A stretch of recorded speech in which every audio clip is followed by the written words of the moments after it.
అంకమరావు గారు, ఏంటి రాష్ట్రం అంతా పండగ వాతావరణం కనిపిస్తుంది, ఓన్లీ ఆ పార్టీలో మాత్రమే ఏడుపు వాతావరణం కనిపిస్తుంది. అక్కడ మాత్రం అంటే ప్రతి తల్లికి పడ్డటువంటి ఒక డబ్బులు కావచ్చు, వాళ్ళు షేర్ చేసుకుంటున్నటువంటి ఒక ఆనందం కావచ్చు, ఇవంతా కూడా చూస్తూ వస్తున్నాం. కానీ ఒక పక్క తల్లికి వందనం ఈ స్కీమ్కి సంబంధించి చూస్తుంటే అక్కడ వారికి సంబంధించిన వాళ్ళ పార్టీ కావచ్చు, లేదా పార్టీ ఛానళ్ళు కావచ్చు, ఇంకో దగ్గర కానీ రెడ్ బుక్ తెరిచారు, రెడ్ బుక్ రాజ్యాంగం నడుస్తుంది అని చెప్పి మాట్లాడుతున్నారు. నిజంగా రాష్ట్రంలో అభివృద్ధి పరుగులెడుతుందా, లేదా రెడ్ బుక్ ఏమన్నా సాగుతుందా వైసీపీ చెప్పినట్టు? ఎలా చూడాలంటే ఇప్పుడు రాష్ట్రంలో తల్లులందరికీ అంటే చదువుకునే పిల్లలకు సంబంధించి 42,70,842 మంది తల్లుల ఖాతాల్లో ఈరోజు 10,120 కోట్ల రూపాయల 78 లక్షల రూపాయలు జమ అయిన మాట సత్యమూర్తి గారు చెప్పినట్టు. వాళ్ళ దగ్గరికి వెళ్ళి వాళ్ళ కళ్ళలో ఆనందం కావచ్చు, వాళ్ళ మాటల్లో ప్రభుత్వం మీద ఉన్నటువంటి విశ్వాసం కావచ్చు, అక్కడికి వెళ్తే తెలుస్తుంది. ఈరోజు ఒకేసారి రాష్ట్ర వ్యాప్తంగా ఉన్నటువంటి అన్ని పాఠశాలల్లో తల్లిదండ్రుల్ని, స్థానిక రాజకీయ నాయకుల్ని అంటే ప్రజాప్రతినిధుల్ని, అలాగే అధ్యాపకులు వీళ్ళందరితో కలిసి రాష్ట్ర వ్యాప్తంగా జరుగుతుంది. ఇది దాంట్లో 2 కారణాలు ఉన్నాయి. ఒకటి, వీళ్ళు ప్రభుత్వం తరపున ఏం జరుగుతుందనే దానికి చెప్పడంతో పాటు తల్లిదండ్రుల యొక్క అభిప్రాయాలు తెలుసుకోవడంతో పాటు ఇప్పుడు ప్రత్యేకంగా తల్లిదండ్రుల దగ్గర నుంచి వాళ్ళ ఫోన్ నెంబర్లు తీసుకున్నారు.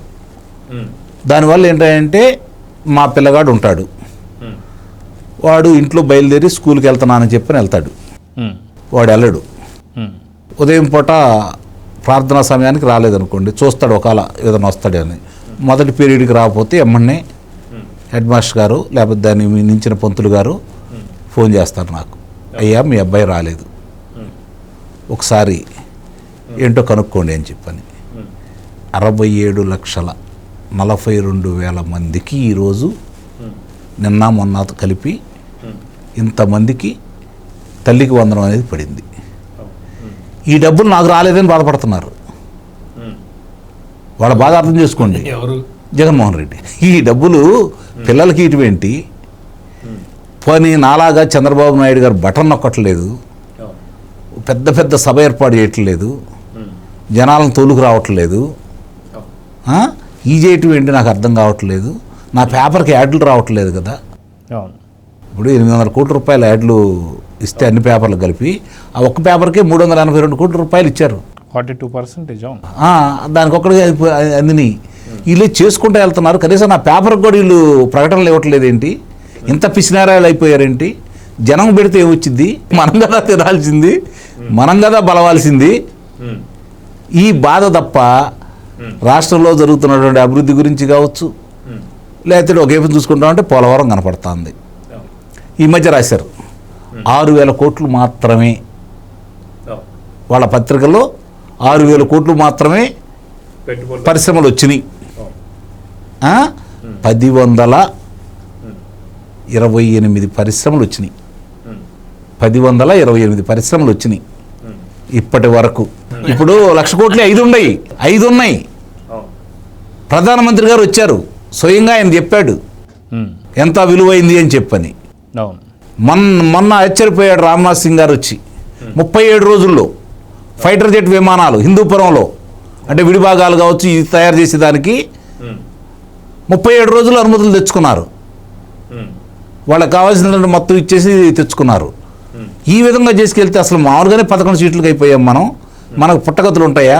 ఒక ఏపుని చూస్తూ ఉంటే మామూలుగా చీమలో పుట్ట బయలు బయటకు వచ్చినట్టు ఒక్కొక్క నాయకుడు భాగవతాలన్నీ బయటకు వస్తున్నాయి. ఒక్కోళ్ళని అదుపులో తీసుకుంటున్నారు సాక్ష్యాధారాలతోటి. వాళ్ళని సుప్రీంకోర్టుకి వెళ్ళిన దాకా అవకాశాలు ఇస్తున్నారు.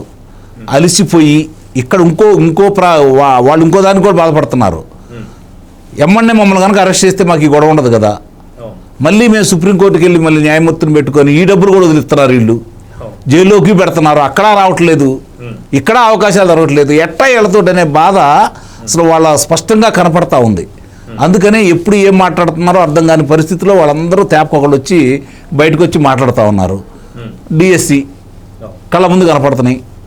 15,942 మందికి ఉద్యోగ నియామకాలు జరిగిపోయినాయి. క్రీడా కోటాల్లో ఇంకొక 50% పెంచారు. అంటే 140 సీట్లు పెరిగినాయి. వాడు చూస్తేనే మెలకుండా డబ్బులు తీసుకొని ఇంటికాడ కూర్చోవచ్చు కదా. గురుకుల విద్యాలయాల్లో కూడా 596 మార్కులు 600 తెచ్చి పెడతండ్రి. నిద్ర ఎట్టా పట్టిద్ది? వాళ్ళ హయాంలో 4 లక్షల మంది దాకా డ్రాప్ అవుట్ జరిగింది. ఇప్పుడేమో 2 లక్షల పైచీలకు వచ్చారు. ఎట్లా తట్టుకుంటారు చెప్పండి మీరు? ఇవన్నీ చేస్తూ ఉంటే ఈ ప్రభుత్వం. అంటే ఇవన్నీ కూడా పెట్టుకొని ఈరోజు పార్లమెంట్లో కూడా డిఎస్సి గురించి చర్చించాలంటే ఈ రాష్ట్రంలో ప్రతి ఒక్కరు తిట్టిపోసిన తర్వాత పార్లమెంట్లో ఏ రకంగా చర్చిస్తారు సార్ డిఎస్సి గురించి? 30,000 గ్రీవెన్సీలు అండి, 1 కాదు 2 కాదు, 30,000 గ్రీవెన్సీలకు సమాధానం చెప్పారు. వాళ్ళ దగ్గరకు వచ్చిన 27 మంది అభ్యర్థుల గురించి, వాళ్ళ పుట్టు పూర్వత్వాల గురించి, ఏ రోజు ఏం చేశారనే దాని గురించి, పరీక్షల్లో ఏ విధంగా ఉత్తీర్ణులయ్యారు, వాళ్ళకి ఎందుకు ఉద్యోగాలు రాలేదని చెప్పని స్పష్టంగా వివరాలతో సహా వాళ్ళిద్దరు అధికారులు చెప్పారు. ఈరోజు అక్కడికి వెళ్తున్నారు అంటే ఒకటే, ఇక్కడ ఇప్పుడు దాని గురించి మాట్లాడుతున్నారు అంటే ఢిల్లీ స్థాయిలో ఈ మధ్య రాయబారాలు నడుపుతున్నారు. ఒక 4 అప్పచెప్పారు ఢిల్లీ స్థాయిలో రాయబారాలు నడపడం కోసం. ఏందా అంటే జగన్మోహన్ రెడ్డిని తీసుకొని వెళ్ళి, పసిపిల్లాడు కదా, జగన్మోహన్ రెడ్డిని తీసుకొని వెళ్ళి అమిత్ షా గారి ముందు, ప్రధాని మోడీ గారి ముందు నుంచోబెట్టాల విశ్వ ప్రయత్నం చేస్తున్నారు. అక్కడ ఉంది విశ్వగురువు.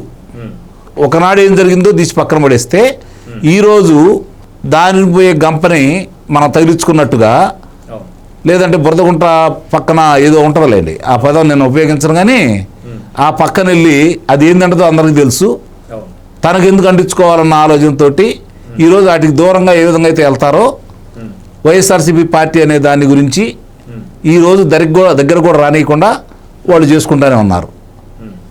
ఇది తట్టుకోలేకపోతున్నారు. ఇప్పుడు దాకా మాకు అక్కడ ఉంది అండ, వాళ్ళు మమ్మల్ని కాపాడతారు, రకరకాలుగా ప్రయత్నాలు ఎవరన్నా వస్తే అది ఆ బెదిరింపులు ఒకటి మొదలు పెట్టేవాళ్ళు, దాన్ని బూచిగా చూపించేవాళ్ళు. దానికి 5 సంవత్సరాలు కొన్ని కారణాలు కూడా ఉన్నాయి ప్రజలు అనుకోవడానికి కూడా, మనమే దాన్ని తీసి పారేయకూడదు. ఆ సందర్భంగా మళ్ళీ అట్లాంటిది ఇప్పుడు మళ్ళీ జరగబోతుంది అన్నట్టు 2029 అసలు ఈ ఎందుకు ఎత్తుకున్నారో చెప్పమంటారు. 2029 నేను వస్తాను పాదయాత్ర అని చెప్పిన సంవత్సరం నుంచి అంటున్నాడు కదా. పాదయాత్ర చేసే ఆలోచన ఎటు లేదనుకోండి, ఎందుకు అంటున్నాడు చెప్పమంటారా? ఇప్పటి వరకు నాకు తెలిసిన లెక్కల ప్రకారం ఇప్పటి వరకు ఆయన శ్రేణులు 20% వెళ్ళిపోయారు. 20% వాళ్ళు వదిలేసుకొని మనకు వద్దు, ఇతను మారడు, ఇతని వల్ల రాష్ట్రంలో మనం ఉంటున్నాం, ఆ బాధలు మనకు కూడా వస్తాయి, కాబట్టి రాష్ట్రం బాగుంటేనే, రాష్ట్రం అభివృద్ధి చెందితేనే, పరిశ్రమలు వస్తేనే, మన పిల్లలకు ఉద్యోగం దొరికితేనే, నీటి ప్రాజెక్టులన్నీ పూర్తయిపోతేనే, ఇవన్నీ జరిగితేనే కదా మనకి వ్యవసాయ రంగం అభివృద్ధి చెందితేనే కదా మనకు వచ్చేది. దాంట్లో మనం ఒకళ్ళ భాగస్వాములమే కదా, మన పిల్లల భవిష్యత్తు కూడా నాశనం అయిపోతుంది కదా అని చెప్పని వాళ్ళకి విషయ పరిజ్ఞానం అంతా ఉంది కాబట్టే ఈరోజు వాళ్ళు దూరంగా తిరుగుతున్నారు. నాయకులు వెళ్ళాలని ప్రయత్నం చేస్తున్నారు. అక్కడ ఏమవుతుంది, మామూలుగా నాయకులు రావాలంటే వాళ్ళని చూస్తే గ్రహాంతర వాసులు, లేకపోతే ఆయన అనుకున్నట్టుగా రేత్రిపాటు మాట్లాడుకునే వాళ్ళలా కనపడుతున్నారు మిగిలిన పార్టీ వాళ్ళకి. కాబట్టి వాళ్ళ దగ్గర రానియట్లేదు. మరి ఈ పరిస్థితుల్లో ఏం చేయాలి? ఏదో ఒకటి కొత్తది ఎత్తుకోవాలి. ఏది ఎత్తుకున్నా బూమరాంగ్ అవుతుంది. చూడండి మీరు కావాలంటే, ఈ కూటమి ప్రభుత్వం వచ్చిన తర్వాత వాళ్ళు ఏం చేయాలనుకున్నా కూడా వాళ్ళకి ఎదురు తగులుతూ ఉంది. అంటే వాళ్ళు చేసిన తప్పులు సత్యమూర్తి గారు మీరో నేనో చెప్పే పని లేకుండా వాళ్ళే బయటకు వచ్చేసి ఇదిగో ఈ తప్పులు మేము చేసామని చెప్పని వాళ్ళు చెబుతూ ఉంటే ఈయన వచ్చి లేదు అట్టగా ఇట్లా చేశాడని చెబుతాడు మళ్ళీ.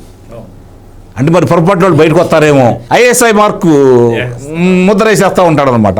ఈవీఎం బాక్స్ ఏదైతే ఉందో అది బద్దలు కూడా తప్పేంటి అంటాడు. అట్లా కాదు, అక్కడ ఏమన్నాడు తెలుసా, రిగ్గింగ్ జరుగుతుంటే వెళ్ళాడంట. అప్పుడు పడ్డ ఓట్లు 30. ఏం రిగ్గింగ్ జరుగుతుందని వెళ్ళాడినా అంటే ఆయన నేను పగలగొట్టలేదు మొర్రో అని చెప్పని న్యాయస్థానంలో వేశాడు. ఇది వీడియో ఆధారాలు అన్నీ ఉన్నా కూడా ఈయన వచ్చి పగలగొట్టేసాడు అని చెప్పేశాడు. అంటే కన్ఫర్మ్డ్, ఇక స్టాంప్ వేసేస్తాడు అనమాట. ఇట్లా ఆయన ఏది చేయాలనుకున్నా, ఏది జరగాలనుకున్నా కూడా ఇప్పుడు వీళ్ళు ఏంటంటే కూటమి ప్రభుత్వం నింపాదిగా సహజంగా ఎట్లా ఉంటుంది మనకి, ఇల్లు అంతకుముందు ఎవరో ఉండాళ్ళు ఇల్లు నాది అనుకొని వాళ్ళు మొత్తం ఇంట్లో నేనే శాస్త్రం అనుకొని వాళ్ళు దాన్ని ఇల్లు ఏ విధంగా చేయాలో ఆ విధంగా చేసుకొని వాళ్ళ సొంత ఇంటికి తీసుకెళ్ళి ఇందుట్లో అన్నీ అక్కడ పెట్టేశారు, అన్నింటినీ నాశనం చేశారు. ఇప్పుడు మళ్ళీ ప్రజలందరూ బయటికి నెట్టేసి అయ్యా మాకు బాగు చేసి ఇవ్వండి అని చెప్పని చంద్రబాబు నాయుడు గారు అప్పచెప్పారు. ఏం చేయాలి ఇప్పుడు ఆయన? ఏం చేయాలి? ముందు ఇల్లును సరిదిద్దాలి, గుంతలు నివాసంగా ముందు గోతులు పోడ్చాలి, దానికి పెయింటింగ్ వేయాలి, తలుపులు సరి చేయాలి, కిటికీలు సరి చేయాలి, స్థానాల గదులు శుభ్రంగా పెట్టాలి, నీరు వస్తుందా లేదో చూసుకోవాలి. అప్పుడు రెండరా నాయన అంటే ఎవరన్నా వస్తారు. అప్పుడు కూడా వాళ్ళు వస్తున్నారు అనుకోండి, కాళ్ళు ఎరగొట్టి బయట గుమ్మానికి ఏలాడదీసి ఇదిగో వచ్చినా నేను ఇలా ఏడాదిస్తాను నేను, మీరు రండి అంటాడు. కానీ ఇప్పుడు ఏమవుతుంది, ముందు ఇల్లు సరి చేసుకునే సమయం ఇది, ఈ గుంజకి ఏలాడు కట్టే సమయం కొంచెం ఉంది కాబట్టి వీళ్ళు ఈ విధంగా ప్రవర్తిస్తూ ఉన్నారు. త్వరలో కూడా అది కూడా జరిగిద్దని అయితే నేనైతే భావిస్తున్నాను.